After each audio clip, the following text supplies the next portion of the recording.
With love, all kinds of creative action takes place. You see how Raulbai has love for me. And in this place, you all also got new ideas of creating a beautiful thing. And as love will increase, your creativity will develop.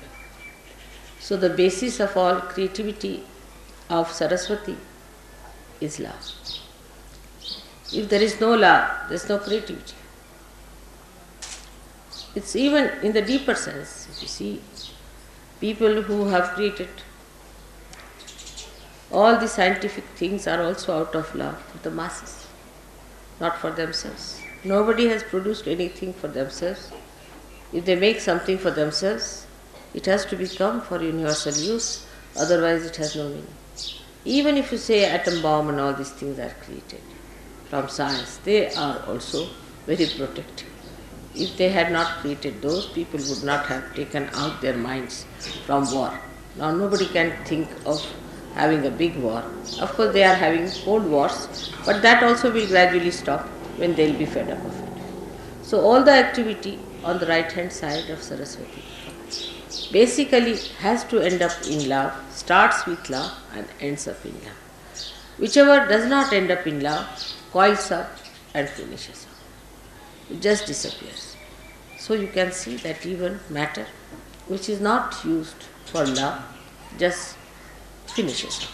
The basis has to be love. Otherwise all such matter that we create, which has angularity, which is not fitting into the mass media, which is not appealing to the masses. Of course, it takes time. We have seen that it takes time. But it has that tendency always to disappear in the thin air as soon as you find it does not appeal to the masses.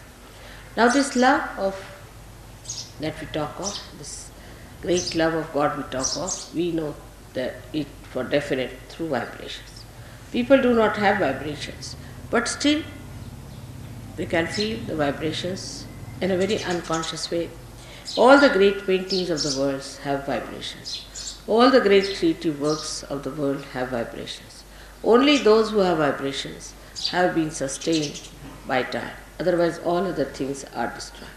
There must have been monuments and horrible statues and horrible things that have been created long time back, but were all destroyed by nature and they could not stand the impact of the kala, that is the destructive power of time. So all that is sustaining, all that is nurturing, all that is ennobling comes from this sense of love which is within us, very much developed, but within others also who are not yet realized. Ultimately the whole world has to realize that one has to go to that ultimate love of God, otherwise it has no meaning. Now you have seen in art, people have taken to other methods of appealing to people by using cheap things and very vulgar things, just to make people think that this is art. But this will all disappear. It cannot sustain the impact of the time, as I told you. It cannot, because the time will kill it. All these things have to disappear. And already you can see the result, how things are changing everywhere, even in the West. So there is no need to be so much disappointed with the West and to say that the Western world is a wasteland. It is going to be all right, and it has to be done.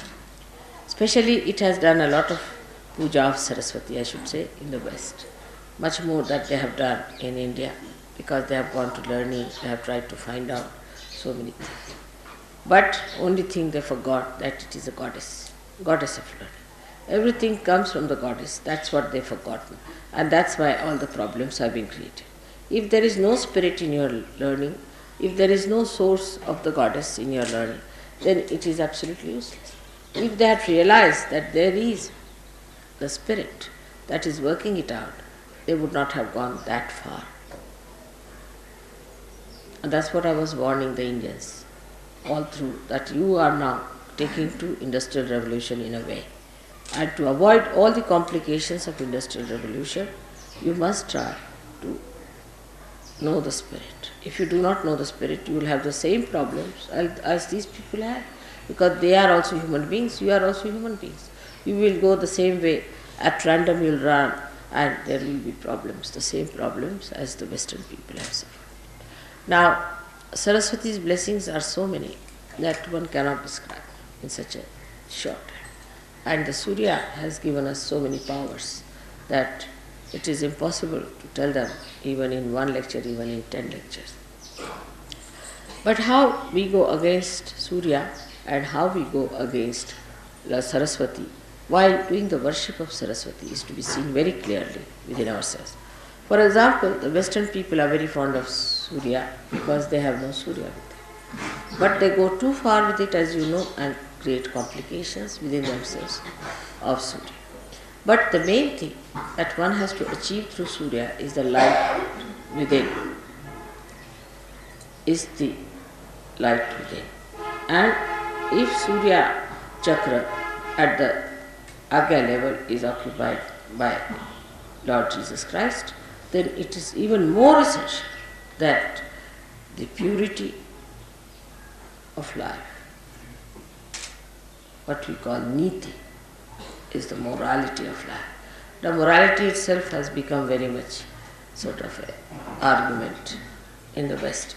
People don't have any sense of absolute morality. On vibrations, of course, you know. But they have gone all against it. Those who are the worshippers of Jesus, those who are the worshippers of the Surya, of the Saraswati, have all gone against the powers of Surya, just disobeying it. Because you cannot be a Surya if you do not have a proper sense of morality and holiness. The Surya itself brings light. You see everything clearly. So many qualities Surya has got. It dries up everything that is wet, dirty, filthy. It dries up all these places which create parasites. But so many parasites are created in the West. Not only parasites, but there are horrible cuts and horrible things which have come into those countries, which is supposed to be full of light. And in that darkness they exist. Darkness about their spirit, darkness about their own knowledge, and darkness about love. These three things have taken over in the places where you are supposed to love light. Light doesn't mean what you see with your gross eyes. Light means from within, the light of love. That one should understand. Light of love. And it's so soothing, it's so sweet, it's so beautiful, it's so enamoring, it's so abounding that unless and until you can feel that light within you, that light which is of pure love, of purity, pure relationships, pure understanding, if you can develop that kind of a light within yourself, then whole thing will be cleansed. Wash me and I shall be whiter than snow. This is what happens to you when you are completely cleansed. The purest form of nature is within us. The purest form of nature is within us. Our chakras are made out of that purest form of nature. We are the only people who are spoiling it by our mental thinking. Again, the same Saraswati's work. We are going against Saraswati itself. Saraswati cleanses all that is impure in nature, while with our brain activity we are spoiling all that. All our brain activity goes against pure intelligence. And that's what one has to understand, that this pure intelligence is not to be soiled by our thinking.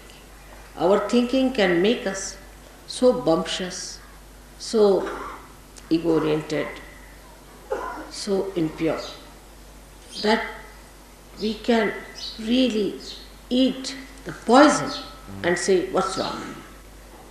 Just the opposite of Saraswati. If Saraswati is within us, she gives us subuddhi, wisdom. And that's why to worship Saraswati, to worship Surya, we must have that clear vision as to what we have to be, what we are doing, what filth we are living in, what our mind is getting into.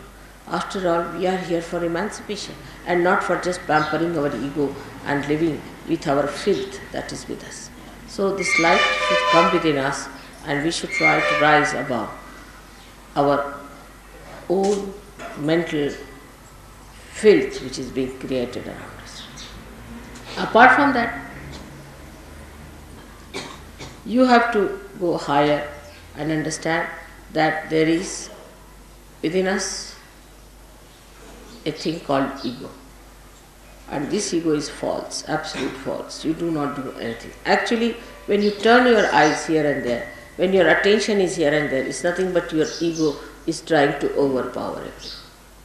But actually, ego is an absolute falsehood, because there's only one ego, and that is of God Almighty, Mahat Ahankara.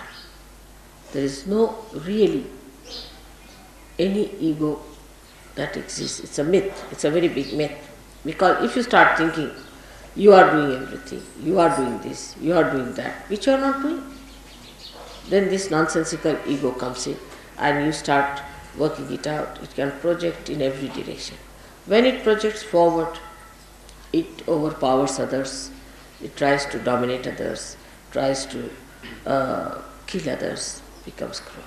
When it moves right side, it becomes supraconscious. It starts seeing things which are absurd, which are foolish, which are stupid.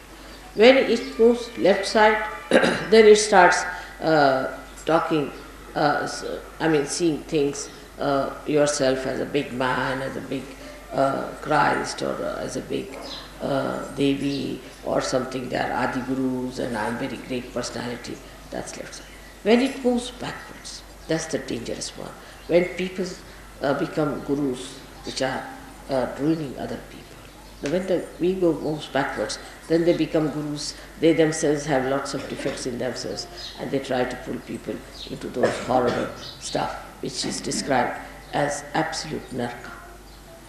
That's how is the movement of ego on all the sides. Now, when people try to use their right vishuddhi, that is to talk about themselves, is the worst of all. Whatever type of ego you may have, if you start boasting about it and talking about it, that it encircles, thickens the walls of ego so much that it is impossible to penetrate into that, because that such a person is completely satisfied with himself and he believes that he is true. And once he starts believing into a nonsense like that, is an impossibility. It's an impossibility to penetrate.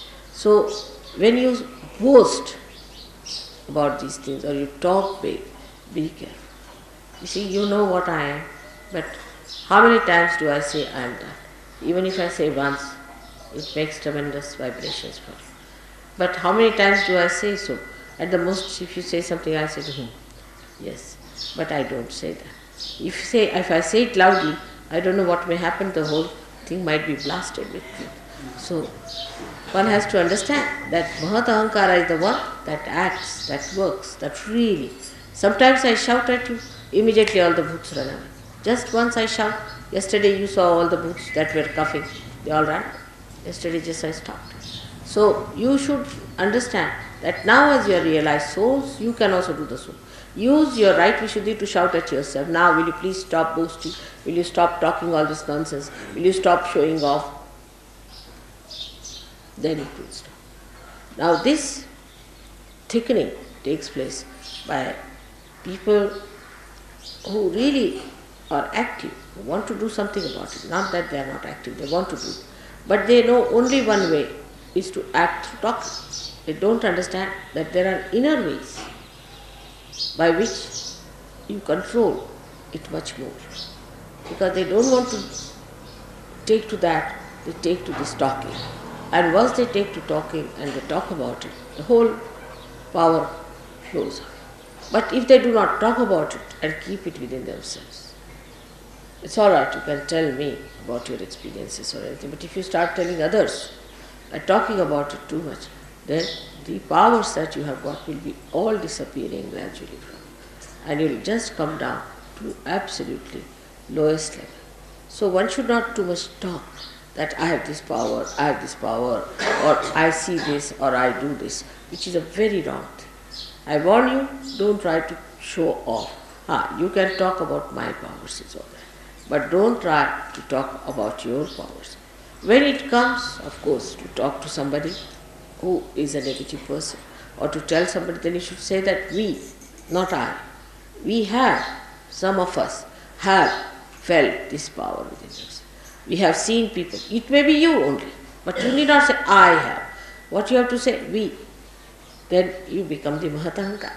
When you say we, yes, some of us, we do. Like in Gregor's book also, I saw to it that he should not have many I's, but he should have we. We think, we do, we. Means the whole collective being, the whole collective organism, living organism of Sahaja-yogis. So you should say, yes, some of us have got. That means you put yourself down, but put all others above you. Say, yes, some of us have. I know some people have this. That's the way one should do it. Because if you have to overpower your ego, you must allow it to spread into everybody else. That's how you will make it perfectly all right. Make it spread. We all Sahaja-yogis. We all. But that pride is not there. I have seen that pride is not there. Still it is very individualistic. If you start thinking we Sahaja-yogis, then what happens? That you become one personality, one organization.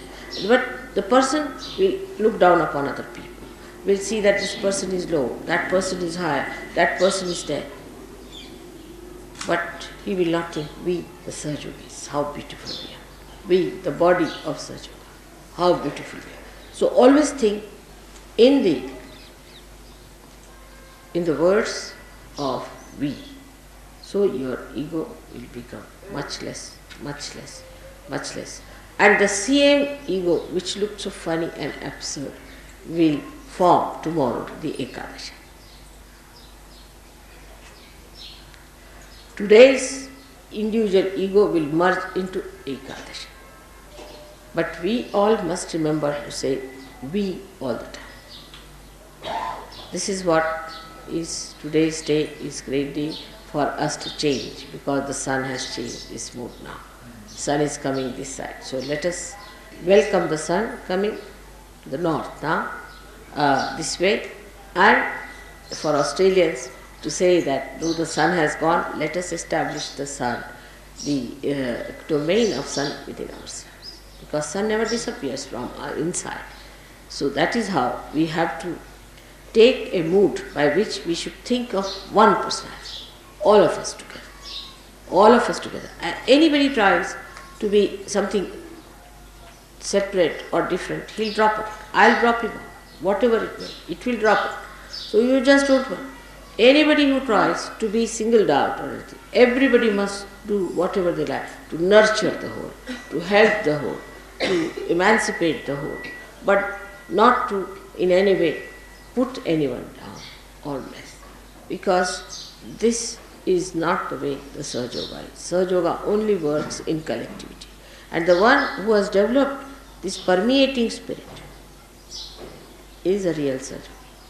Who has not, is not. Whatever you may think of yourself, I have nothing to say. But this permeating personality, which moves from places to places, whether you talk or not, like your mother is. Whether I meet you or not makes no difference, but I am permeating through all of you. By little things also, I am there with you. So like that, try to permeate into each other and see the beauty, and you will enjoy yourself the best, because that is the biggest thing. That's the biggest thing that is to be achieved. Because this ego, makes you like a nutshell, and you just cannot have a rapport with that beauty of permeation. And just see how the notes move into each other. It will be a great idea today. It's a great thing today we have to having Pooja Dhulya. Like the Dhulya means the dust. And one day I had written in childhood a poem, I remember. A very interesting poem it was. I don't know where it's lost, but we said that I want to be like a dust particle, which moves with the wind. which goes everywhere, can go sit on the head of a king, or can go and fall at the feet of someone. It can go and sit on a little flower, and it can go and sit everywhere. But I want to be a particle of dust that is fragrant, that is nourishing, that is enlightening. Like that. I had written a very beautiful poem when I must have been about 7 years of age, I remember, to be a dust particle. I remember that very clearly, long time back, that I should be a dust particle so that I'll permeate into people, which is a very big thing to become a dust particle of that kind. To that whatever you touch, you see, that becomes enlivened. Whatever you just feel, that has fragrance. It's such a great thing to be like that. And that was my desire, and it has been achieved. At that young age, I had this idea of becoming a dust particle, and today, just while talking to you, I remembered that I wanted to be that, and that is what this place is. And Raulbe is like that. She's a very simple woman, and she lives like a very simple person, but she has a sense of permeation. And now there are so many Sahajogis yesterday who came. I'm sure they'll take it up, Sahajoga, very well. There are lots of Sahajogis from Dhulia now, and I'm sure there are going to be more people. I hope you have met all of them. Make friends with all of them. Try to know them, who they are. They may not know English, so get somebody to translate. Talk to them and be nice to them. Be friendly with them. I want you to meet them for permeation. You should know who are the people here, who are in Nasi, because somehow we never meet the Sahajogis, you see, who are in that particular place. And when we go back, we have only 1 or 2 addresses. It's not a good idea. Try to see how many people there are, ask about their questions about them and all that. This permeation is only possible when your ego starts permeating all around. This is the way to overcome the problems of the right side, and that is how to worship Saraswati. Because Saraswati has a veena in her hand, and that veena is the primordial instrument which she plays, like music. And the music penetrates into the heart. You don't know how it goes into you and how it works out. And that's how a person who is a Sahajogi should permeate like music into everything. She has so many qualities, as I told you, it cannot be described in one lecture. But one of the greatest quality of hers is that she ends up into subtler things. Like the Mother Earth will end up into fragrance. Music will enter into melodies. Like that, whatever she creates ends up into something later. Matter, whatever she produces, ends up into aesthetics. If matter does not have aesthetics, then it is gross. Like that, everything. Now, you will say, what is water? Water becomes the river Ganges. These are the subtler. So, the matter gets into subtler things because it has to permeate. It has to permeate. So, everything, whatever it is, and the best of all is the air. That air becomes the vibrations. So, you can see how whatever has come out from this matter, from these 5 elements, becomes that subtle thing. Of course, the left side and right side both work it out, because the love has to work on this, and when love acts on matter, it becomes that. And that is how one has to look at your own lives to make it a beautiful combination of love and matter. May God bless you. आता धुळ्याच्या सहयोगांसाठी असं सांगायचं आहे की आता बरेच लोक काल पार झालेले दिसले, आणखी थोडं सिरियसली पण सहयोगात येत आहेत असं वाटलं. तेव्हा धुळ्याच्या लोकांनी मात्र काळजी घ्यायला पाहिजे. राहुलबाईंनी पुष्कळ मेहनत केलेली आहे. त्यांचं घर इथे आहे, तुम्हाला माहिती आहे. तिथे सगळ्यांनी रविवारी सकाळी अगदी व्यवस्थितपणे ध्यान हे केलं पाहिजे. तसंच घरी रोज बैठक पाहिजे. बैठक जर तुम्ही केली नाही तर सहयोगी जमणार नाही. तुमच्यावर अवलंबून आहे. जितकी तुम्ही बैठक कराल, जितकी तुमच्यामध्ये गहनता येईल, तितका सहयोग वाढणार. जर तुम्ही स्वतः मेहनत नाही केली तर सहयोग वाढणार नाही आणि तुम्हाला सहयोगाचा काही लाभ होणार. म्हणून रोज अगदी न चुकता सकाळ संध्याकाळ बैठक ही पाहिजे. सकाळी जरी थोडा वेळ असला तरी संध्याकाळी व्यवस्थित आरामात बैठक पाहिजे. हळूहळू तुम्हाला आश्चर्य वाटेल, तुमच्याजवळ पुष्कळ टाईम वाचू लागेल. कारण बाकीचं तुम्हाला काही आवडणारच नाही. इकडे जायचं तिकडे जायचं, गप्पा मारायच्या, फालतूच्या गोष्टी तुम्हाला काही आवडणार नाही. नको रे ते असं उगीच्या गोष्टी करत आता उलट तुम्हाला वाटते काय बघून राहिलेत सगळे बेकारचे लोक, यांना काही समजत नाही, उगीच आपला कशाला इथे वेळ घालवायचा. तेव्हा तेही सुटू. आणि त्याच्यानंतर मग तुम्हाला आश्चर्य वाटते की जसे तुम्ही जमू लागा, जसे तुम्ही मुळात जाल. मुळं 2-4च असतात, पण ती जेव्हा खोल जायला लागतात झाड वाढू लागतं. असा सहयोग वाढताना तुम्हाला दिसेल. म्हणून माझा तुमच्यावर अनंत आशीर्वाद आहे. काल मी धुळ्याच्या लोकांना खूप समजावून सांगितलं आहे, पण तुम्ही सगळ्यांनी खूप मेहनत केली पाहिजे, खूप पॉझिटिव्हली राहिलं पाहिजे, म्हणजे काय होणार.